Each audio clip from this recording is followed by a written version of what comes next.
Siena, a town in the Tuscany region, was our sixth stop of the Italy tour, which started in Venice. Siena was a financial, military, and art powerhouse in the 12th and 13th century, competing with Florence, Venice, and Genoa. But over time, starting with the plague and then into the 15th and 16th century, it lost wars and lost the power to Florence. During this time, while Siena was strong, it built the cathedral and the dome, which was the spur that caused Florence to compete and build an even bigger cathedral and dome in that region. Hey, if you're liking this video, give it a like and a subscribe, please. Thanks. Siena Cathedral and Dome was built starting the 1200s. It was quite a bit of money poured into the cathedral, so you can see how ornate the design is outside and inside.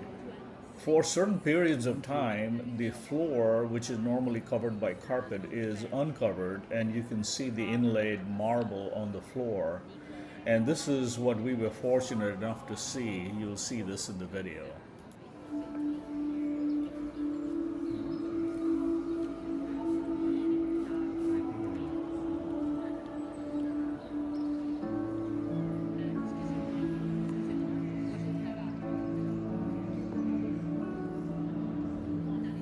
Tools with kind of tools, artistic tools, and they put terracotta and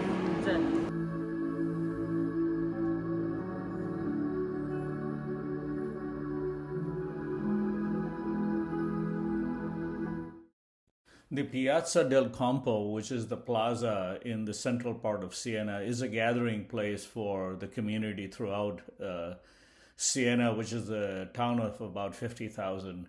It is dominated by the admin building with the long tower you'll see. Also on the tower, you'll see a crest of Medici, where when Florence took over Siena, the Medici made sure that Siena was aware of who ran the place, and therefore the Medici crest was on the building, and it's still there. This is a great place to relax for tourists. What you will also see in Siena are these earthy torn buildings around, which is where the term burnt sienna, the color, came from. For those of you who are artists, you'll recognize that color. A great place to come and relax after a long day of traveling and sightseeing around Siena.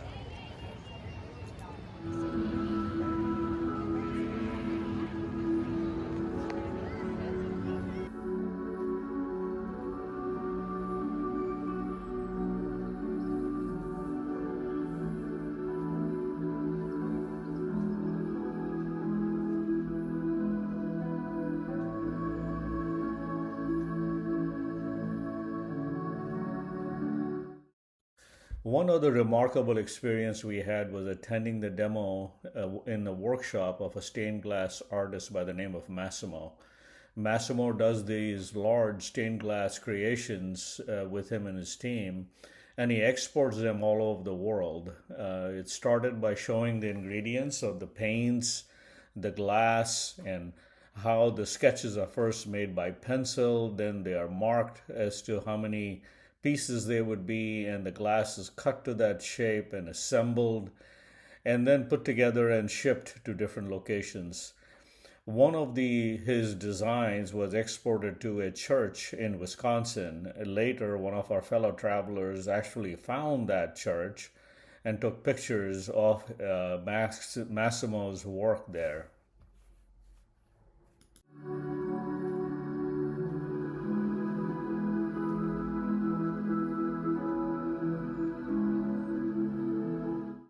The city of Siena governs itself by having 17 districts, which they call contradas. They have their own colors. They are very proud of each of their districts, and they come out with bands and they perform, and we got to see a band performing in the streets of Siena. One other remarkable thing that they do is twice a year they have these horse races where these 17 districts compete with each other, and it's a huge championship where the entire town of Siena gathers. And I've given an example of that horse race in this video as well. Note that this horse race is held at the Piazza del Campo, the plaza that I was showing earlier, which is the center of Siena. Thank you for taking the time to listen and watch this video. Hey, if you like this video well enough, please consider liking this video as well as subscribing to my channel. It helps circulate this video further.